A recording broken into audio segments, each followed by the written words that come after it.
আমাদের অনেক সময় প্রয়োজন পড়ে ছবির ভেতরে বিভিন্ন ধরনের অবজেক্ট অথবা বিভিন্ন ধরনের কালার থাকে যেগুলো আমাদের রিমুভ করার প্রয়োজন হয়।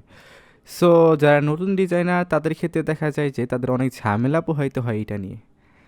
তো দেখা যায় তারা ভিডিওর পর ভিডিও দেখতে থাকেন, বাট এটার সমাধান মনে হয় না খুব সহজে মানে পান। এরকম স্পেসিফিক কোনো ভিডিও হয়তো বা আমি নিজেও জানি না আছে কি না। সো আজকের ভিডিও আমি দেখাবো যে কীভাবে খুব সহজে ছবির ভিতরে যে অবজেক্টগুলো থাকে, বিভিন্ন ধরনের অবজেক্ট, ধরুন এখানে যে আছে যে একটা লোগো আছে, সো আমি চাচ্ছি যে এটাকে রিমুভ করার জন্য খুব সহজ মাধ্যমে এটা আজকে দেখাবো যে কীভাবে খুব সহজে আপনি এটা রিমুভ করতে পারবেন। এটা করার জন্য প্রথমেই যেটা করতে হবে, প্রথমে যেতে হবে হচ্ছে মার্কুই টুলে। এটা শর্টকাট হচ্ছে এম। ফটোশপের সবচেয়ে উপরে আপনি একদম রাইট সাইডে ক্লিক করলে মার্কুই টুলটা খুঁজে পাবেন। এটার মার্কুই টুল প্রথম যেটা আছে সেটাতেই প্রথমে ক্লিক করতে হবে। এখান থেকে যেটা করতে হবে, তো তারপর যে লোগোটা চাচ্ছেন আপনি রিমুভ করতে, তো তার উপরে আপনার ড্র্যাগ করতে হবে।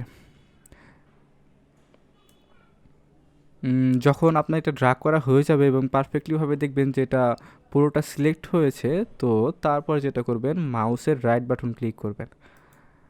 তো এরপরে দেখবেন ফিল নামে একটা অপশন চালু হয়েছে, ফিল। সো ফিলে ক্লিক করবেন। এরপরে আপনি কনফার্ম হয়ে নেবেন যে এখানে কন্টেন্ট এয়ার অপশনটা চালু আছে। এখানে বিভিন্ন ধরনের থাকবে, ব্যাকগ্রাউন্ড কালার অথবা কালার থাকতে পারে। আপনি এখান থেকে শিওর হয়ে নেবেন যে এটা হচ্ছে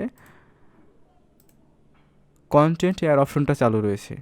তো তারপর অপাসিটি 100% থাকবে আর মুড নর্মালে থাকবে।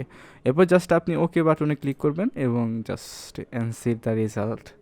সো ভ্যানিশ হয়ে গিয়েছে। তারপর যেটা করবেন Ctrl+D চাপবেন এবং এটার থাকবে না। তারপর সেমভাবেই করতে হবে, ফিলে ক্লিক করবেন, ওকেতে ক্লিক করবেন, দেন ভ্যানিশ, Ctrl+D দেন ভ্যানিশ। তারপরে এটা যেটা করতে হবে এখানেও সেম প্রসেস, ফিলে ক্লিক করবেন, দেন ভ্যানিশ, Ctrl+D। তো এইভাবে আপনারা যে কোনো ছবির যে কোনো অবজেক্ট খুব সহজে এবং খুব কম সময়ে রিমুভ করতে পারবেন। তো আশা করছি আপনাদের কাছে প্রসেসটা এবং ভিডিওটি ভালো লেগেছে। যদি ভালো লেগে থাকে অবশ্যই চ্যানেলটি সাবস্ক্রাইব করবেন